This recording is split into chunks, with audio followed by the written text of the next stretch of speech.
देखिए एसएसटी में 4 किताब है, कितना है 4। एक इतिहास, भूगोल, राजनीति शास्त्र और अर्थशास्त्र है। तो उसमें इतिहास में फर्स्ट चैप्टर का नाम क्या है? इतिहास का फर्स्ट पार्ट का नाम है यूरोप में राष्ट्रवाद। ठीक है, यहाँ से ऑब्जेक्टिव 3 को पूछता है। कितना पूछता है? 3 को पूछता है। ठीक है, और इसमें ज्यादा नहीं है, बस इतना आपको ध्यान रखना है। हाँ इतना, ठीक है। यानी 20-25 पॉइंट याद रखते हैं तो आपका 3 नंबर यहाँ से कवर हो जाएगा। ध्यान दीजिए, फर्स्ट क्वेश्चन कहाँ से पूछेगा। कहता है वियना कांग्रेस डैश में हुआ था। तो वियना कांग्रेस डैश में हुआ था। कब हुआ था? 1815 में हुआ था, याद रखिएगा। 4 ऑप्शन एग्जाम में रहेगा, टिक लगा लीजिएगा। ठीक है, सेकेंड क्वेश्चन पूछता है मेटरनिक डैश का चांसलर था। कहाँ का चांसलर था? ऑस्ट्रेलिया का था। ठीक है, अगला प्रश्न, वियना सम्मेलन के बाद डैश का अंत और मेटरनिक युग की शुरुआत हुई। ठीक है, तो नेपोलियन युग का अंत हुआ। किसका अंत हुआ?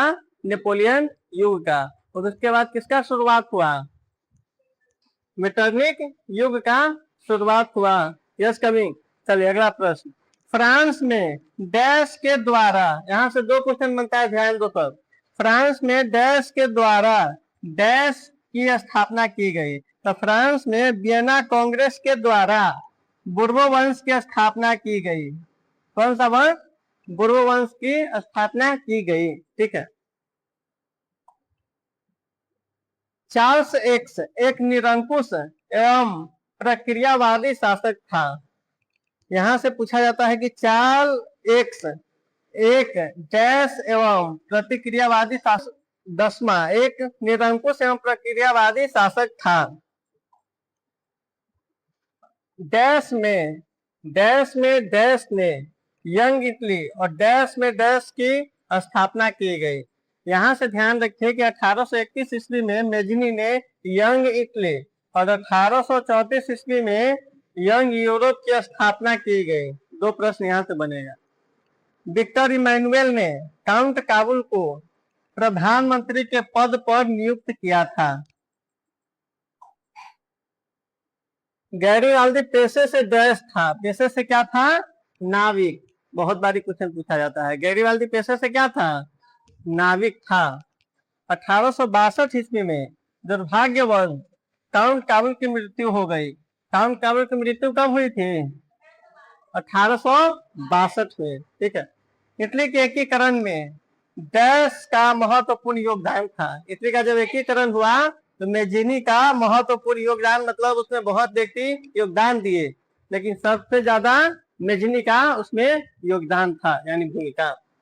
अब सुनिए, हिंगेल एक डैश थे। वो क्या थे? दार्शनिक थे। क्या थे? दार्शनिक थे। जार्वेरिन एक डैश की संस्था है। क्या है? व्यापारियों की। बिस्मार्क जो एक कूटनीतिज्ञ थे, उसने रक्त और लौह की नीति का अवलंबन किया। 1870 ईस्वी में सेडोन का युद्ध हुआ था। बहुत बार पूछा था कि सेडोन का युद्ध डैश में हुआ था। कब हुआ था? 1870 ईस्वी में। फ्रैंकफर्ट की संधि 10 मई 1871 ईस्वी को हुई थी। फ्रैंकफर्ट की संधि कब हुई थी? और ध्यान रखिएगा, कभी कभी ये मई हटा करके डायरेक्ट ये ऑप्शन में देता है 4। ठीक है, तो उसमें भी 1871 को टिक आउट कर लीजिएगा। हंगरी की राजधानी डैश है। कहाँ है? बुडापेस्ट। बुडापेस्ट। ठीक है, 1829 से एड्रियानोपोल की संधि डैश में हुई, यानी तुर्की में हुई। मैसूर का शासक डैश था, यानी टीपू सुल्तान था।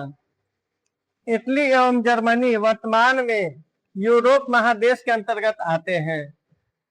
इटली एवं जर्मनी वर्तमान में डैश के अंतर्गत आते हैं, यूरोप। फ्रांस में वियना कांग्रेस के द्वारा बुर्बो वंश की पुनः स्थापना की गई, यानी दोबारा स्थापना किया गया। इटली एवं जर्मनी के एकीकरण के विरुद्ध ऑस्ट्रेलिया था। विरोध मतलब होता है एक दूसरे के प्रति। जर्मन राइन राज्य का निर्माण नेपोलियन बोनापार्ट ने किया था। ठीक है,